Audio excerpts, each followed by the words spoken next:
and Cameron Grace Gamble.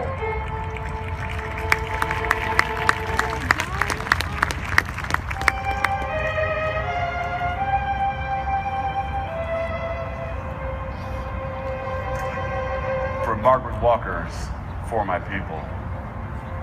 For my people everywhere, singing their slave songs repeatedly, their dirges and their ditties and their blues and jubilees, praying their prayers nightly to an unknown God, bending their knees humbly to an unseen power.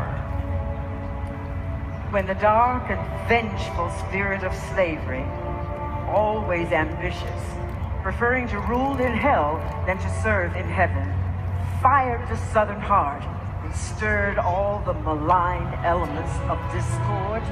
By Frederick Douglass, in reflection on the American Civil War.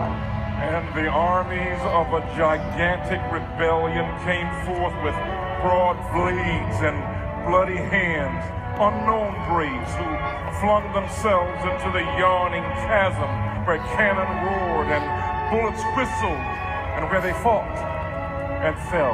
For my people, lending their strength to the years, to the gone years and the now years and the maybe years, washing, ironing, cooking, scrubbing, sewing, mending, hoeing, plowing, digging, planting, pruning, patching, dragging along, never gaining, never reaping, never knowing, and never understanding. Enslave the liberty of but one human being, and the liberties of the world are put in peril.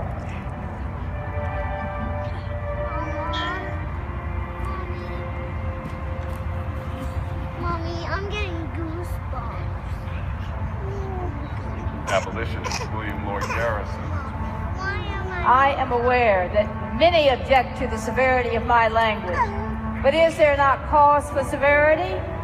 I will be as harsh as truth and as uncompromising as justice. On this subject, I do not wish to think or speak or write with moderation. No, no, I am in earnest. I will not equivocate. I will not excuse.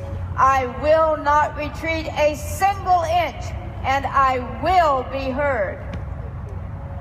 The 13th Amendment to the United States Constitution, I quote, "Neither slavery nor involuntary servitude, except as a punishment for crime whereof the party shall have been duly convicted, shall exist within the United States or any place subject to their jurisdiction." December 18th, 1865. Thank you. For the cramped, bewildered years, we went to school to learn to know the reasons why and the answers to, and the people who, and the places where, and the days when. To the Freedmen's Bureau. My name is Hawkins Wilson.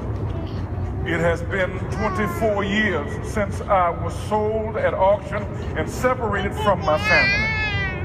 I have no other one to apply to but you, and am persuaded that you will help one who stands in need of your services as I do.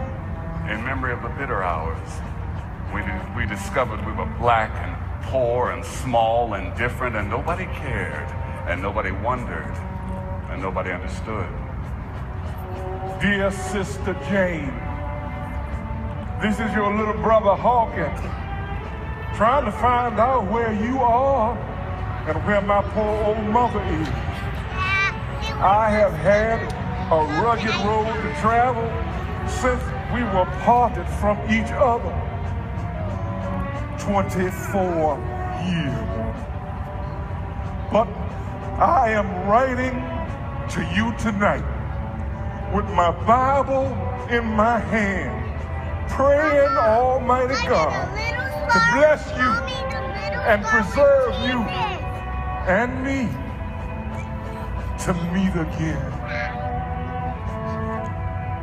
When it is finally ours, this freedom, this liberty, this beautiful and terrible thing, needful to man as air, usable as earth, when it belongs at last to all, when it is truly instinct, brain matter, diastole, systole, reflex action, when it is finally won, when it is more than the gaudy mumbo-jumbo of politicians, this man, this Douglas, this former slave, this Negro beaten to his knees, exiled, visioning a world where none is lonely, none hunted, none alien. This man, superb in love and logic, this man shall be remembered.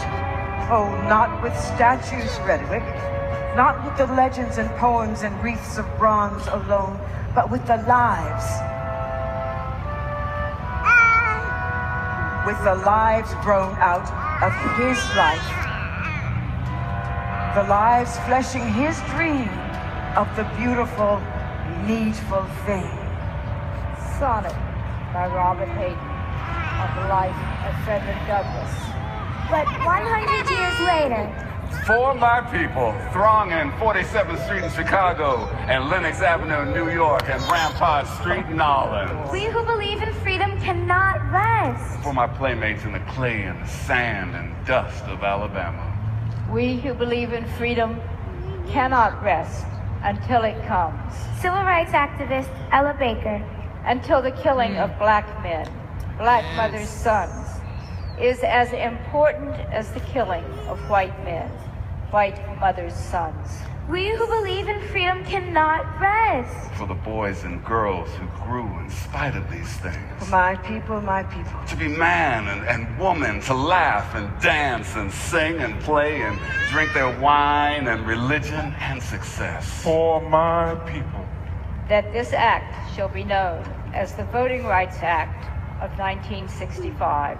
No voting qualification or prerequisite to voting shall be imposed or implied. To deny or abridge The right of any citizen of the United States to vote on account of race or color. Thank you. For my people, standing, staring, trying to fashion a better way from confusion, from hypocrisy and misunderstanding. Trying to fashion a world that could hold all the people, all the faces, all the Adams and Eves, and their countless generations. Let a new earth rise. Let another world be born. Let a bloody peace be written in the sky. let a second generation full of courage issue forth. Let a people loving freedom come to growth. Let a beauty full of healing and strength, a final clenching, be the pulsing in our spirits and our blood. Let the martial songs be written. Let the dirges disappear. Let a race of men now rise and take control.